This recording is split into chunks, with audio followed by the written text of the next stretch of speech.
Hey everybody, welcome back. Today I will be doing a requested review by YouTuber Skydream. So this review is going to be covering some of the functions of the VTOL jet that I had made. They will not cover the specifics of how to build this, but rather the ideas behind the functions, and then that way so perhaps you can make your own. Because after all, what's the point of building something if you don't understand how to make it? And so that's kind of where I'm going to go through here, is that way I will show you the principles, and then you can apply them to your own builds and maybe even make your own VTOL jet. So I will first start by going through two different principles, or two different ideas here, and you can choose either one. So all these pieces are based off of the 42097 set, except for some special gearbox pieces that I had ordered. So if you want, you can make it with driving rings like this, or you can do it in a different way, which I'll show you in a second as well. If you are wanting to do the driving ring, I used 3 free spinning red 16-tooth gears. I also used 3 driving rings, and then there are these white beams that they go on, so I used those, as well as I ordered a little lever. If you're wanting to do it the other way, with just the pieces from the Lego set 42097, a compact crawler crane, this is a way that you can do it. Again, I didn't build it like this, or I didn't build the actual model like this, but this is a way that you could do it. Essentially, you just have this frame right here, and then gears like that, and you can see how that works. And then, of course, you just need 3 of these, and how that would work is instead of the driving ring axles right here, you would just have one right here, one in the center, then one on the side. So you'd have 3 knobs on top of the jet. So those are just some ways that you can do it. For the sake of this video though, I will be showing it through this way. Okay, taking a look at the gearbox here.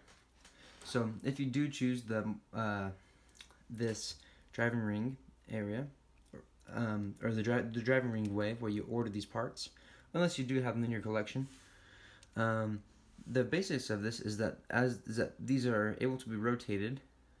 And that is actually what the input drives. So I have here the input. So I had this actually in the cockpit. I believe it was almost the exact same design, though I think this axle was a little bit different. Either way, again, these are all just relative things. And so I had a gear knob on top, and then I had a big gear turning smaller gear. What that does is actually increase the speed. So if you, in reference with this axle, look at that axle, it's actually going a lot faster, almost 2 times as fast. And then I had this going towards a 16-tooth gray gear, which is currently in my other build right now. So just pretend like it's here, I guess. But I believe I had it right on top of here, on top of this red gear, and so the gears would be able to spin, but these functions or the axles wouldn't spin. And then I had a lever that I'll show you in a second, that when you would engage, you would control that function. Or the next one. So here's the axle, the worm gear on the other side, or I would control like this. So I guess the benefit of this is that it's a compact gearbox, and obviously you can control everything just via the cockpit. However, the con is that you can only control one function at a time, or at least with how I designed it. That may be something to consider if you are wanting to just use the parts in the set. If you use this technique, you can just have 3 of these gear knobs on top, and obviously you can control all 3 functions at the exact same time, just replacing those. The function selector, if you are doing the driving rings, this rudimentary design just looks like this. And how it is that this the switch piece is actually very loose on an axle, so you can tell it just kind of falls into its own thing. So you need to make sure that the axle is not hindered from movement in either direction. And so since the driving rings are centered in these areas, then this would fit perfectly in there. So just to show you, if it was like that and this was on top, you would have one like this, where you could adjust the function, slide over, adjust function, slide over, adjust the function. And what these yellow beams do is that they actually prevent it from moving, which would make sense because it'd be in between driving rings like that. Now you don't necessarily need to do exactly like this, especially with how it's built. So this again was just a very rudimentary thing, but it is an idea. What I did, however, is I did put a stopper. That way, the switch could only go one direction. It couldn't go back or forth. And so, as you can tell, when it engages in a function, it can't move. But when it is in neutral, you can engage it to whichever one you want. So that was how the function selector was done. And again, this is just it from the top, so you can kind of see. So you can engage, not engage, etc. First function that I'll start off with was the landing gear. Now the landing gear was driven by this center axle. And again, you can decide to do driving rings or not. But the center axle is what did it. And I had a worm gear on either side as attached to one of these. Now these are obviously the legs that are used in the combat crawler crane. And they slide very nicely. They have these gears right here, which if you remember from building the set, these worm gears were designed to fit perfectly on there. So that's essentially what happens is as this rotates, which obviously it's not really going to do well because I'm just kind of holding everything in, but there you can kind of get the idea that you can go in or out with this. On the end of this, with this rudimentary design right here, there's an axle that is free spinning. And that's important because that is how the landing gear works. So I've designed here the landing gear, and I built it almost exactly like this, if not exactly like this, just minus this axle. And so this gear is free spinning, so obviously you don't want to like sandwich those super close together, or else it'll be harder.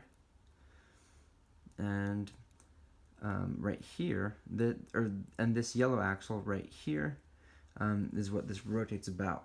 So you can see that like this. So I actually have this little assembly that I made to show you. So if I was to just put it in here, and then if I was to grab the red axle and move it, you can see, so it's rotating about this yellow axle, that's the pivot point, and it's moving. And then what I did is I made it, sorry it fell out, so I made it toward that this only had to move just a few modules, because it doesn't really need to go all the way, or else it'll start going, or else it'll start going back down, obviously, so you want to make sure it stops.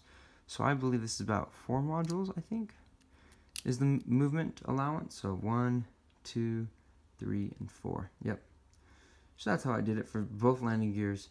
And so essentially I had one of these in the front, controlling the front landing gear, then had one of these in the back that essentially this axle, which is this same red axle, imagine it like that, was just elongated, and then both were attached. Both rear landing gear were attached that way.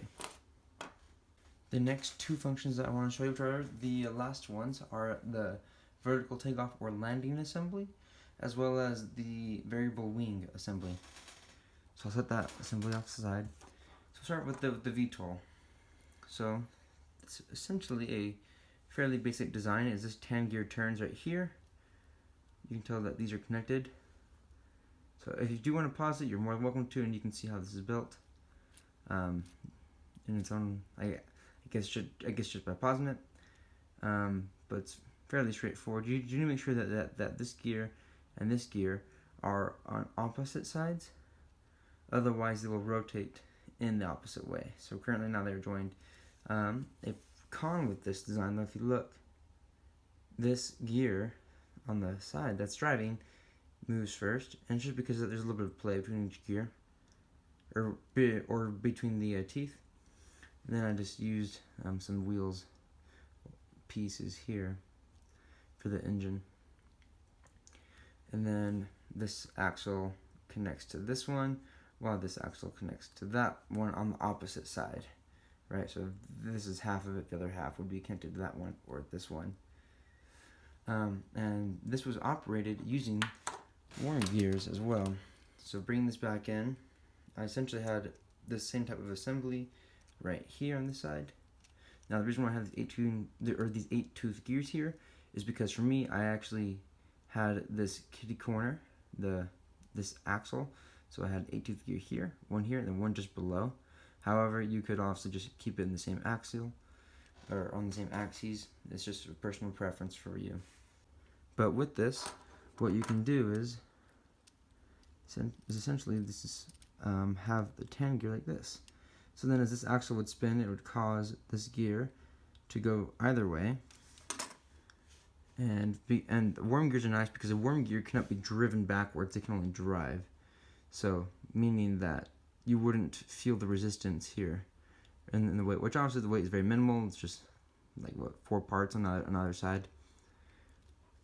But that's what I did. And actually, going back to the cockpit control, that is actually one reason why I decided to do a big gear driving the small gear, is because using worm gears, it reduces, I don't know, it reduces the amount of, not leverage, but the speed that you get, but it does grant you a ton of leverage.